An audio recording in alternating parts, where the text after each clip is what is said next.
ഒരു 6 മാസത്തെ ഗ്യാപ്പിന് ശേഷം ഞാൻ ദേ പിന്നെയും വന്നു കേട്ടോ, ഞാനും എൻ്റെ കുഞ്ഞുമണികളും കൂടി.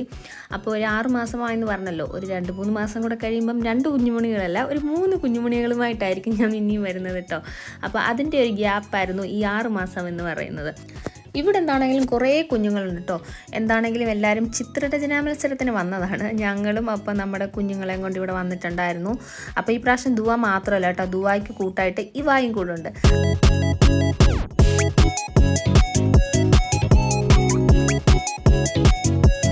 അങ്ങനെ ഡ്രോയിങ് മത്സരമൊക്കെ കഴിഞ്ഞ് ഞങ്ങൾ ദേ അവിടെ നിന്ന് നേരെ ഇറങ്ങിയിട്ടോ, സ്കൂളിലോട്ടാണ് പോകുന്നത്. അവിടെ നമ്മുടെ ഇവായ്ക്ക് സ്കേറ്റിങ്ങിൻ്റെ പ്രാക്ടീസ് ഉണ്ട്. സോ ഞങ്ങൾ ദേ അങ്ങോട്ടേക്ക് പോവാണ്.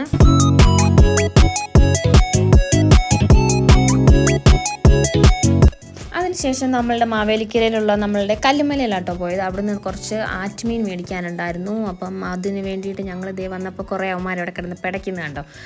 അങ്ങനെ വേണ്ട ആറ്റുമീനും കുറച്ച് കക്കയും അതുപോലെ പച്ചക്കറിയും ഒക്കെ വാങ്ങിയിട്ട് ഞങ്ങൾ അവിടെ നിന്ന് പിന്നെയും സ്ഥലം വിട്ടു കേട്ടോ. സ്ഥലം വിടുന്നതിന് മുമ്പ് നമ്മൾ ഈ മീനൊക്കെ വാങ്ങിയിട്ട് അവിടെ തന്നെ വെട്ടാൻ കൊടുത്തു. ഇല്ലെങ്കിൽ പിന്നെ തിരിച്ചു കൊണ്ടുവരുമ്പോൾ അത് ഭയങ്കര പാടായിരിക്കും ഇതിനെ വെട്ടാൻ, കാരണം ജീവനുള്ള മീനാണ്. അതുകൊണ്ട് ദേ സാധനം എല്ലാം മേടിച്ചിട്ട് അവിടെ ചേച്ചിമാരുടെ കയ്യിൽ തന്നെ വെട്ടാൻ കൊടുത്തു. എന്നിട്ട് അവരത് ഫ്രഷ് ആക്കി തന്നോളും. അതാണ് നമുക്ക് നല്ലത്. ഇല്ലെങ്കിൽ നമുക്ക് വീട്ടിൽ വന്ന് ഭയങ്കര പണിയായിരിക്കും ഇതിനെ ജീവനുള്ളതിനെ വെട്ടുക എന്ന് പറയുന്നത്.